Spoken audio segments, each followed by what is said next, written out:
Alrighty, welcome back to Smite Guides, and today we're talking about Ah Puch after playing him in every single lane of Smite Conquest, and just kind of going over how we felt he did in each role, what builds worked well on him, as well as how his abilities work, and how you can use those to help you in each of those roles. Ah Puch is one of the first mages that I ever got into in Diamond, actually. I liked the idea of him, his story was really cool. I also liked how he played. I really stuck to high damage gods in the beginning, like I think most people do. And then you tend to evolve into the support person that you're expected to be in the world of Smite.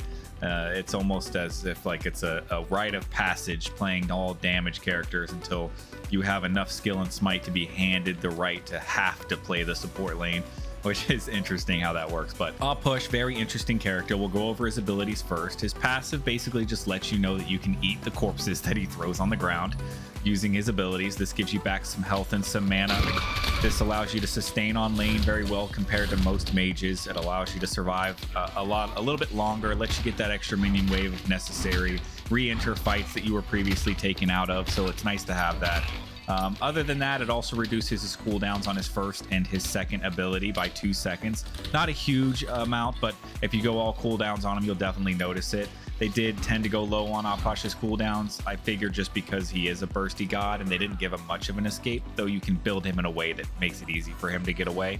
So that goes over his passive. So his first ability basically is just 2 corpses that you throw out and then they collapse on the ground. This on hit slows any enemy that it hits. It also reduces their healing by 40% for 5 seconds, which is a large amount of time in a fight for Smite. So it allows you to, lock down any person that's hit on anti-heals, and you don't have to worry about wasting a slot for anti-heals because he's pretty much a moving anti-heal buff.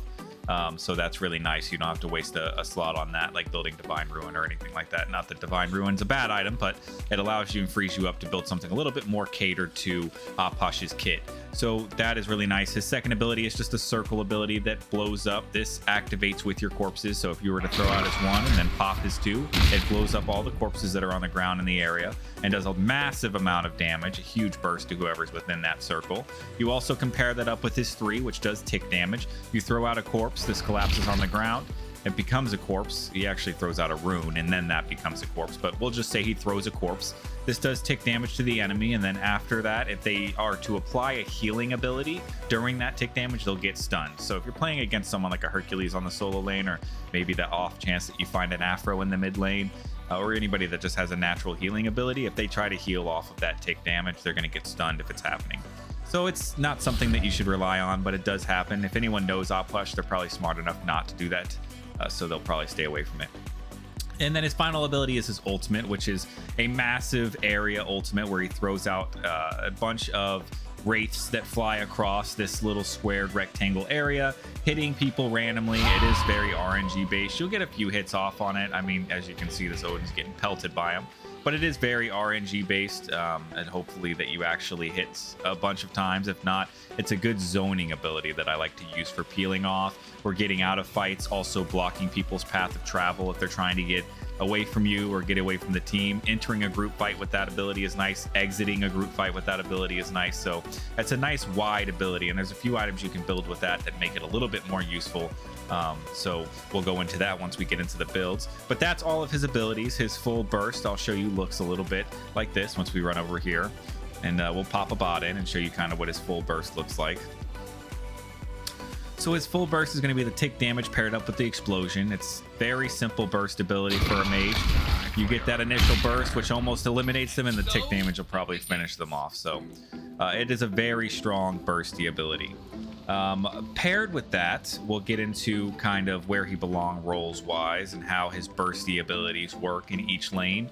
We're going to start off with the worst, and I think the worst is probably going to be the jungle lane. I say that because if you take him into the jungle lane, for many reasons, mainly just because you're probably going to get out farmed by you're definitely going to get out farmed if they build a damagey assassin. If you see any Lokis or Thanatoses in the lane, they're probably going to out pressure you. They're going to have more aggression in the other lanes. They're going to be able to gank more often than you, clear their camps faster than you.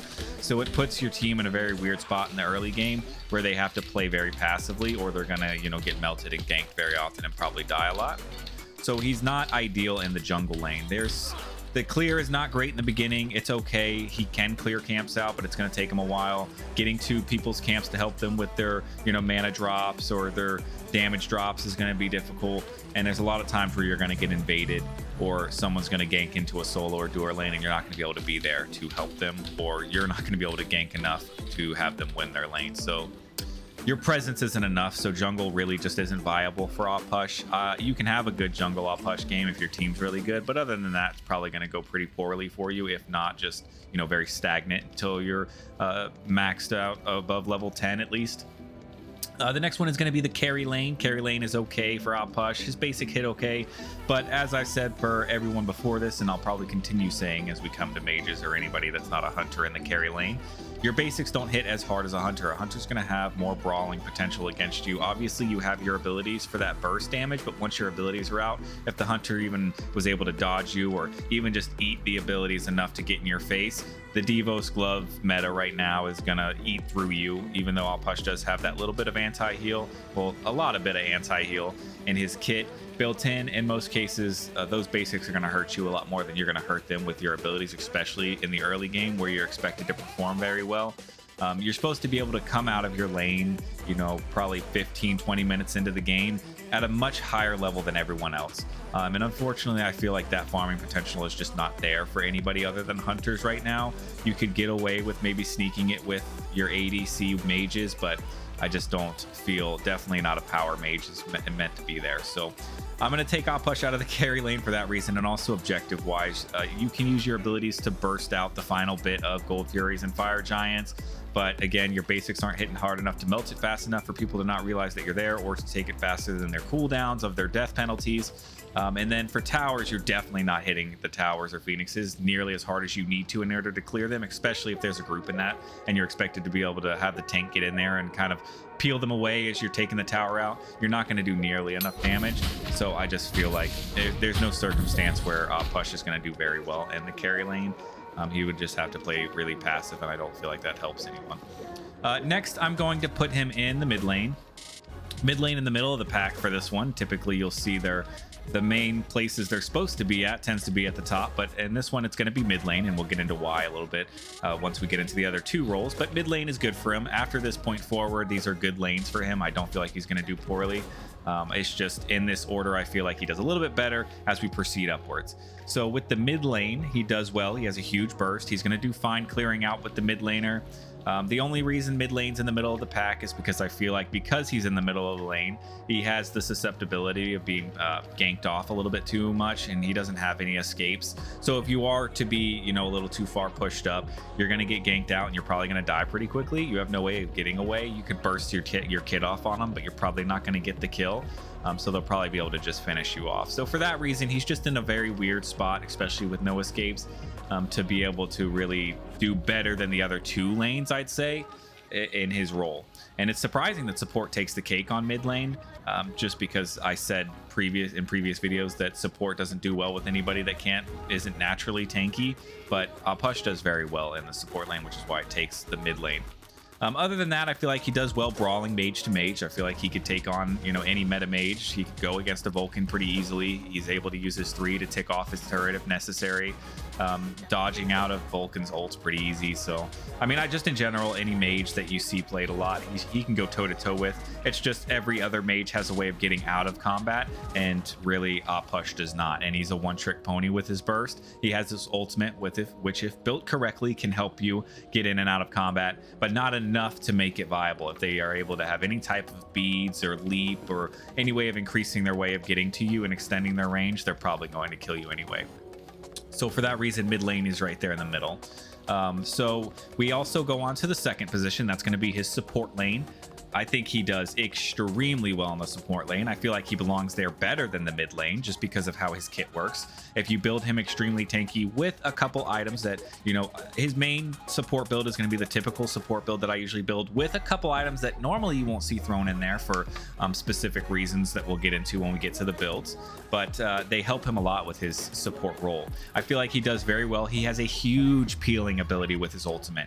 If someone is being chased down or you enter into a group fight and you need need to exit that fight, having this ultimate is huge, especially if you build something like a Gym of Isolations, which slows every time they get hit by one of these wraiths. They're not going to be able to clear through this easily unless they have some type of leap, or if they have some type of, you know, beads they're able to pop, or beads ability that gives them immunity to the CC. But most of the times it's going to be a very good peeling ability. It's also really great to bring your team into a fight with it. You can slow people from getting out. You can do some peeling and separating of the teams from each other so that you can get people caught alone. It's really nice. So I like that ability for that. You also have the 3 that you can enter into a fight with. If you're trying to enter into a fight and stop healing from happening, you can throw that 3. If they heal, they're going to get popped off and get stunned. They're going to get separated out. His kit does well with the slow. The natural anti-heals does very well. It frees you up for an anti-heal item that you don't have to build on a support. You can. I'm not saying don't build Pestilence. It's a great magical defense item that you can build, but I'm saying it's already 40%. It's already a massive hit for anti-heal, and all you have to do is throw your 2 out. Now, it is obviously single based, so you want to make sure you hit that 2 on the person that is not supposed to be healing. But again, it doesn't mean you don't have to build the Pestilence. It's just something to keep in mind that his kit is very supporty. And then his top lane is going to be the solo lane. I love Ah Puch in the solo lane. It's where I've mostly played him. If I'm in the solo lane, it's hard not to pick Ah Puch. I think he does very well against anybody that he gets faced off. Power Mage, Warrior, it doesn't matter. His burst is amazing. He's going to have plenty clear. You build Warlock Staff on him, he has enough health to survive. He does have, again, the kind of downfall of not being able to get in and out of combat. But in most situations, when you're playing up against someone like a melee character, in most cases right now, you're going to see a warrior in the solo lane. They have to be in your face to hit you. So all you have to do is keep hitting him with your 1, your slow, your combo, and you're going to melt them down faster than they're going to be in your face anyway. So as long as played with the right spacing and played with the right movement, and, you know, just playing the lane correctly in and out of the jungle, I think you do very well in the solo lane against a warrior mainly. So I think that is probably his top role, is that solo lane, and then having a huge bursty mage character with the ultimate that he has that can help with a lot of team fights, or sectioning off, you know, throwing this ultimate on top of Gold Fury or Fire Giant in your case would be amazing, just because if you're on the final bits of that, you'll throw your ult out. If anybody wants to come in and try to steal the objective, they're going to be taking the hits from your ultimate. So it's really nice. And then like I've said in previous videos, having a bursty full damage mage come into the fight, the team fights towards the end game, is huge. Having 2 damage mages does a lot for you. Having another tanky character does a lot for you, but I feel like having the additional power, as long as you have a good guardian on the other side of the map, you're going to do very well. So that is it for roles. We'll get into builds now. We'll start off with his, let's say, jungle build, just because I don't feel like we need to go into it too much, because I don't feel like you should play him there. But we go into something, well, let me go into this just because I have it already pre-built. For his mid lane, and technically you're going to build the exact same thing in the solo lane but you're going to substitute Book of Thoth with Warlock Staff. So this is going to be the exact same build for the mid lane and the solo lane, except you'll substitute out the Warlock Staff for Book of Thoth. This gives you your maxed out cooldowns. You're going to be at 40% on your cooldowns, which allows him to burst his kit off very quickly. It allows you to keep getting those hits, and it doesn't sacrifice the power and the penetration you're going to need to be able to hit hard, like a Chronos Pendant might be. So this gives you obviously 20%, a huge power boost from the start. And then obviously Sands of Time itself is really good because you get that MP5 that allows you to sustain on lane, on mid lane, and solo lane. Book of Thoth in the mid lane is going to give you the mana as well as additional power, as well as some mana per or MP5 for a sustain as well. And then on top of that, Spear of Desolation gives you the cooldowns, as well as a passive cooldown that gives you 2 seconds reduced on all of your regular abilities and 6 seconds on your ultimate ability. His cooldowns on his ultimate and his main abilities are already not huge, and then you add 40% cooldown and that passive, and you're almost getting your abilities for free towards the end game, which is really nice. I like building Staff of Mirrodin and Spear of Magus on him. Spear of Magus is just a very powerful item right now. 15% magical penetration is pretty big compared to most items. You're going to see around 10 to 15, so it's on the higher end. And then you also get a huge power boost, and then you get the additional damage for your mark on enemies that you hit that take additional 7.5 increased damage with this item. And then Staff of Mirrodin, these 2 items are the secret sauce for Ah Puch, and I'll build them in every kit. Even though Gym of Isolation isn't the best item right now, I still think it's good enough to build on Ah Puch and make his kit that much better. So we'll go into Staff of Mirrodin first. Staff of Mirrodin finishes off your cooldowns. You can swap Staff of Mirrodin if you want the cooldowns a little bit sooner. Or if you're trying to be a little bit more aggressive, you can have Staff of Mirrodin before. You can switch these items between each other, Spirit Magus and Staff of Mirrodin. But Staff of Mirrodin gives you another huge penetration and power boost. This also gives you Mirrodin's Rage, which is the big part. So these two items help with your ultimate. Staff of Mirrodin's gonna do so when you pop your ultimate off, especially if you're entering into a fight, when you pop your ultimate, you get Mirrodin's Rage, which is 20% increased damage on all, just on everything, you know. So you have increased damage entering that fight. Your burst is going to do 20% more damage, which is huge, especially if you're fighting a huge pool of them and you enter into a fight and you're able to hit your ult off. You have Gem of Isolation, which does the slowing, 20% more slows whenever you enter into a battle, on top of your one, if you are able to throw that out. So you ult, you throw your one, they're slowed for days and they're not going to get out. So then, and this keeps reprocking. So that's why it's good with Gem of Isolation. Some people don't build Gem on other mages, and it makes sense because the 1 second is not huge. But with his ult, every time they get hit by a Wraith, it's resetting that slow. So 1 second, 1 second, 1 second, 1 second for the entire time that ult is proccing. So that's why I like Gem of Isolation on him. And then while they're being slowed, the entire 8 seconds, you have Staff of Mirrodin's Rage, which is giving you that 20% increase boost. You have the 7.5 increased damage if they're marked. And then you have all this power and penetration. So this is a huge burst for him. I mean, you're one-shotting anybody that's not building defense. You're one-shotting mages. You're one-shotting, well, one bursting. I wouldn't say one-shotting, but one bursting out with your full burst if you're able to hit everything tick damage included on the hunter or the mage or the jungle. In most cases, they're going to disappear unless they have relics to pop off to survive. So that's really good. It puts you in a very strong position. And with the maxed out cooldowns and Spear of Desolation, it's not a one-trick pony. You're going to throw it out, and a couple seconds later, you're going to throw it out again, and you're going to throw it out again, and you just keep your spacing, and you continue doing that, and you're helping with slows, and just in general, just being a very good character for dealing out that damage, keeping space, but also providing some support where your jungle and your hunters can close in because you're slowing the entire time, which is nice. So that's why I build this kind of build. I would build the exact same type of build in the solo lane, substituting out Book of Thoth into Warlock Staff, which is really nice. It gives you that health that you're going to need to survive on lane, and then it also gives you plenty of power, which is good as well. So that would be our solo and mid lane builds. Going into the jungle, we would build something like, now jungle is weird. If you're gonna build them in the jungle, I don't recommend it, but if you are, I would go Boomba's Hammer, which is going to give you the cooldowns as well. And then I'm just going to build support items. At this point, I'm going to build items that are going to help the team and not necessarily help myself. Okay, so I'm going to do stuff that's going to increase damage for people around me, increase lifesteal.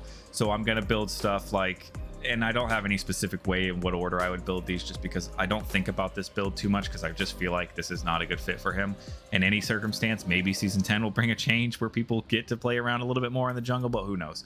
Spirit Magus is a good one, always going to be built just because of the way it works, giving that increased damage from all sources. That's everybody on the field towards that marked character, especially for ganking, is going to help a lot. So having that, building something like a Pythagorean's Piece gives you lifesteal, but it also gives you health to survive, especially since you're slower in the jungle. If you get caught out, you want to make sure you can survive.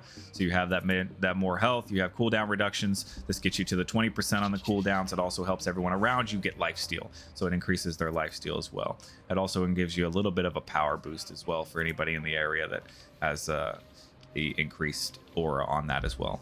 Other than that, you know, you can play around with this. I wouldn't build too many defensive items because you still want to be, you know, useful on lane. I wouldn't say you want to build anything, you know, Shoguns or anything like that. I feel like at that point you're probably just making yourself useless.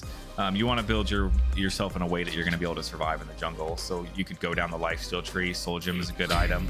It's not going to hurt. You're still going to proc the 3 stacks. Bancrofts you could build, and then you could, well, maybe not Bancrofts because you're going to max out your lifesteal anyway. So maybe going into a Typhoon's Fang to give you some power off of it, and then build a penetration item. This is going to be, you know, really this is whatever takes the cake on it. You could probably build Spear of Desolation here. You could build Obsidian. Not too great on him just because its abilities work all together instead of just the first ability you cast doing all the damage. So maybe not that one, but definitely building probably, you know, Spear of Desolation, maybe end game Rod of Tahuti would be good. Pretty expensive, but that's why you'd save it for the end game. So I know this one's a little ragtag. I don't believe he belongs in the jungle, so don't focus on this one too much. But Spear of Desolation, you know, probably be the last item, or substitute out Rod of Tahuti for something, but something along these lines here. So for the support in the carry lanes, we'll save support, the best for last. I'm maybe not the best for last, but we'll save support for the last. So for Ah Puch in the carry lane, I would probably build something, you know, I try to stick to attack speed based builds in the carry lane in this series, just because it's not about, you know, making sure I do well in the carry lane. It's, are they viable in that lane? You know, can you build them the way a carry or ADC is supposed to be built and it makes sense? So I try to stick to attack speed based builds, just because that's the point of the series. It's, do they belong there? Can I build him full power and survive in the carry lane? Yes, but you're taking an ADC out of the fight. So that's the point of, with the current meta, what's supposed to be there. ADCs, hunters, they're supposed to be in that lane. Can I build him like that and it makes sense? So that's kind of what I had in my head with this. So I built into Mannequin Scepter. I didn't go into an attack speed base, but I did get him the tick damage for his basic attacks and made them hit a little bit harder. Plans on going into Mannequin Hidden Blade. This gives you that additional hit. If you come into a fight without taking damage or doing damage to anybody within 5 seconds, then you get an additional 20% of their current health gets taken immediately. So that's a huge, you know, jump for a fight. Into that, I'd probably go straight into Bancroft. So yes, I start a power item, but this is planned on going into Bancroft's talent, so I can focus on the power, still have his kit be useful, but get attack speed based on the power that I have. So that's a good item for him if you're trying to build him in this lane. And then I'd go a ring. You know, I always build the power ring. I will never not build the power ring on a carry character. It's, out of all the 4 rings, that's a guarantee. And then it's going to be either Demonic Grip or Ring of Hecate. I usually go towards Ring of Hecate for the lifesteal. You can build Demonic Grip, which does well. It reduces physical or magical protections on anybody that you're hitting. So if you hit them with a couple basics first, you get the 10% reducing protections, and then you pop your kit off on them. It's going to do a little bit more of a chunk to them. But typically I float towards the Ring of Hecate. So I just like having this item on him just for the additional kind of lifesteal on his basics and such. Other than that, I'd build something that makes his basics hit a little bit harder, especially off of his abilities. So I would build Poly. This is allow you to maybe in the final burst, you throw your kit out. They have a little bit of health left, but enough to where you wouldn't be able to finish them with your basics. You get the proc from Poly. You're going to chunk them and hopefully they fall into the dirt and die, basically. Other than that, you could build something that's going to help all of this come together. Again, you're going to see it in almost all my builds. Spear of the Magus, I love this item.